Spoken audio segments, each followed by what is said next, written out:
e muita gente falando de divórcio, né? O Arthur continua aqui comigo, advogado representando a OAB. A gente estava falando sobre o divórcio facilitado, uma nova lei no Brasil, principalmente para famílias vítimas de violência doméstica, mas chegaram perguntas, bastante perguntas sobre divórcio no geral. Podemos responder, Arthur? Claro, claro. Então vamos lá, daqui a pouco a gente relembra um pouquinho do divórcio facilitado, que era o que a gente estava falando. Vamos lá, os assuntos estão misturados aqui hoje, deixa eu achar aqui. Oi, boa tarde, partilha de bens se demora, casa com terrenos, filhos. A Sônia está perguntando, ela não explicou muito assim, mas dá para a gente falar um pouquinho no geral sobre isso, né, Arthur? São duas coisas sempre, 2, 3, 4 coisas se trata dentro de um processo de divórcio. Às vezes nós tratamos do divórcio, que é o término da relação conjugal que a gente falou até agora. Esse, vamos dizer assim, que é o mais rápido, porque ainda existem algumas pessoas que naquela cultura da lei de 77, que tinha uma lei, que dizia que tinha um culpado no divórcio. Aí eu lembro que o pessoal dizia assim, eu não vou dar o divórcio.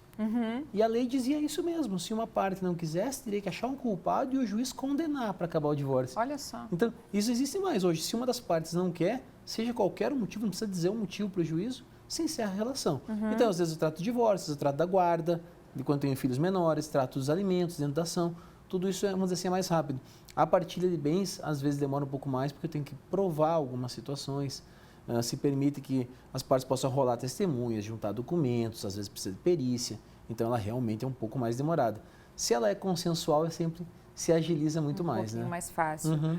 Oi, Fábio. Oi, a Ivete do Vila Real. Ivete, obrigada pela audiência, pela participação. Fiz o meu divórcio, mas porém o documento veio sem tirar o sobrenome do meu ex-marido. O que devo fazer? É uma pergunta bem prudente, né?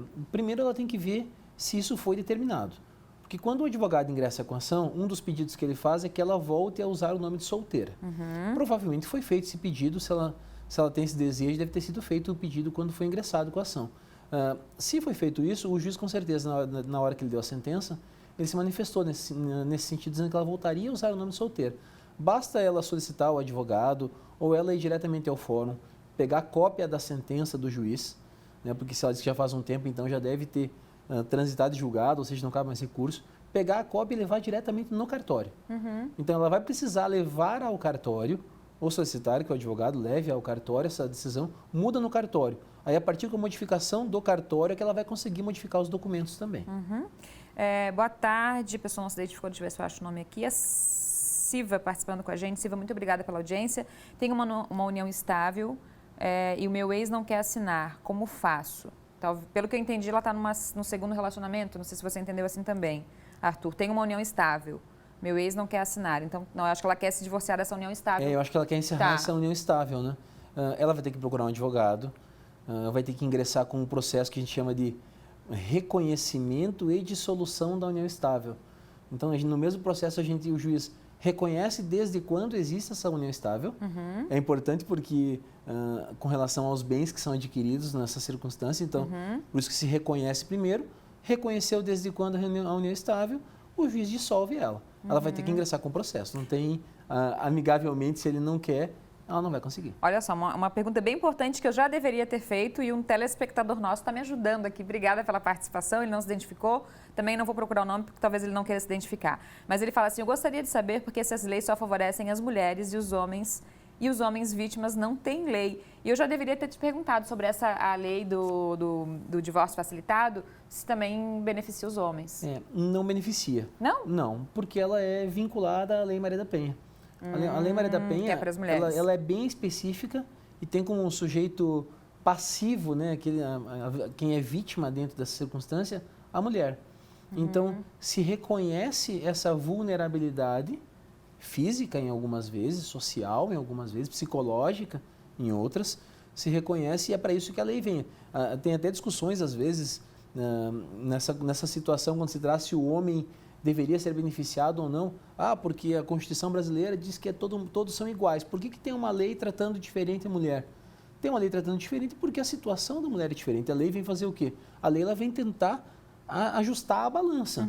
Então, a mulher realmente, em muitas situações, ela passa em estado vulnerável, mas uma situação prejudicada. Então, a lei vem fazer o quê? Vem ajustar essa balança. Então, o homem não é beneficiado. A gente sabe que existem alguns casos, talvez, que o homem deveria ser beneficiado por violência doméstica em algumas situações. Mas ainda são muito poucos com relação aos dados que se tem que a mulher sofre e sofreu historicamente. Eu sempre lembro daquela essa revolução feminina que começou lá em 1860, na Revolução das Costureiras, né, americanas. Então, é um histórico já que se está se buscando essa igualdade. Então, por isso que a mulher acaba sendo Mas beneficiada. muito interessante essa questão dele mesmo, né? Muito importante, porque existem mesmo... É uma discussão social mesmo. É assim. verdade. Obrigada pela participação do nosso telespectador aí, então. Vamos seguir aqui. Boa tarde. Sou Evandro. Mais um homem. Que bom que nossos telespectadores também participam. Obrigada, Evandro. Estou separada há mais de 4 anos. Já fui atrás para fazer o divórcio, mas minha ex dificulta as coisas. Eu posso ser beneficiado por essa lei? É o que a gente falou. Infelizmente, não. Daqui a pouco, Evandro, que tu trouxe essas circunstâncias, daqui a pouco seria importante tu estar buscando realmente um advogado para agilizar essa situação, porque é ruim mesmo essa coisa que se perpetua. Quando a gente fala em buscar advogado, desculpa te interromper, Arthur, mas as pessoas não têm condições, né? Mas existem os escritórios, as universidades, né? Hoje existe a Defensoria Pública, né, que são advogados concursados, mas que exercem o cargo de Defensoria Pública. Hoje existe as universidades, hoje em Chapecó são 2, tem uma terceira, daqui a pouco vai ter turma de estágio também podendo trabalhar. Existe a Defensoria Dativa, que é um convênio que o Estado tem com a OAB também. Então, existem vários remédios para se buscar essa situação para quem não tem condição. É a OAB, é o Estado, as universidades que contribuem para que isso se resolva. Que é o caso do Evandro aqui, né, Evandro? Espero que seja solucionado logo.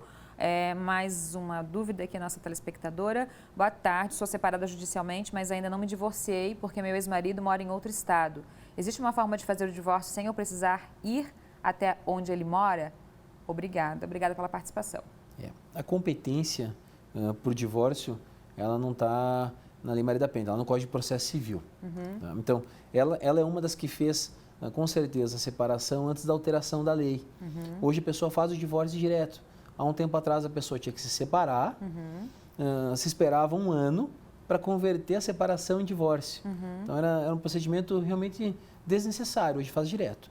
Mas o que a competência da lei diz assim? Qual é o local que eu vou ingressar com o processo? 3 situações. Se ela tem guarda de um filho menor, então um menor de 18 anos ou que não tenha sido emancipado, né, menor de 16, o foro de competência é o foro dela, por causa desse filho. Então, ela tem essa preferência de entrar com o processo onde ela reside, tá? Se ela tiver guarda de filho menor. Se ela não tiver guarda de filho menor, o foro de competência é no último local em que ela domiciliou com o seu ex-marido. E se nenhum dos dois estiverem morando nesse local, é no foro dele. Tá? Então, na residência dele. Então, alguém, nesse caso dela, vai ter que estar se deslocando para fazer o divórcio.